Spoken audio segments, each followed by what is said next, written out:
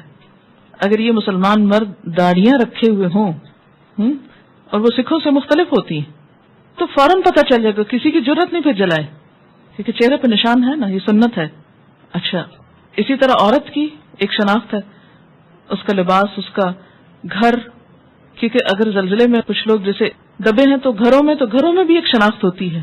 اگر کسی اکٹھے کام کرنے کی جگہ پر تو اس میں بھی شناخت ہوتی ہے. اسی لیے تو کہا گیا کہ مسلمان جو ہے وہ جہاں بھی ہو ان یعرفنا، پہچانا جائے. اس لیے کہ کذالک جعلناکم امۃ وسطا لتکونوا شہداء علی الناس. ہم فالوورز نہیں بنائے گئے دنیا کے، ہم تو دنیا کے رہنما بنائے گئے، لوگوں کے لیے ایک نمونہ ہے.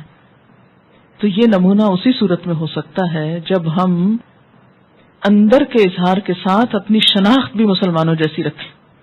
جی ہاں، نام بھی شناخت ہے، کارڈ وارڈ ہوتا ہے لگا ہوا عموماً ڈیوٹی آورز میں، اس سے بھی پتہ چل جاتا ہے. بعض اوقات اور کچھ بیسک انفارمیشن ساتھ ہوتی ہے، تو وہ چیزیں بھی ہوں تو بہتر ہے. اگر جسم کے کسی حصے پر پیشاب کی چھینٹ پڑ جائے تو صرف اتنا حصہ دھونا ضروری ہے، پورا جسم پاک کرنا ضروری ہوگا؟ صرف اتنا حصہ. مثلا ایک انگلی پہ کچھ لگا ہے تو صرف ایک انگلی. بعض اوقات ایسا ہوتا نا، جیسے آپ بیٹھے ہیں، بچے کو اٹھایا ہے اور ہاتھ کو کچھ گیلا لگا تو آپ نہانے نہیں بیٹھ جائیں گے، آپ بس ہاتھ دھوئیں گے. اسی وجہ سے تو آپ دیکھیں اس طرح کی کنفیوژن جب دل میں ہوتی ہے تو نماز پڑھ ہی نہیں پاتے. اور شیطان کا سب سے بڑا وار ہے کہ طہارت میں شک ڈال دو، طہارت کو مشکل بنا کے پیش کرو تاکہ کوئی بھی عبادت نہ کر سکے.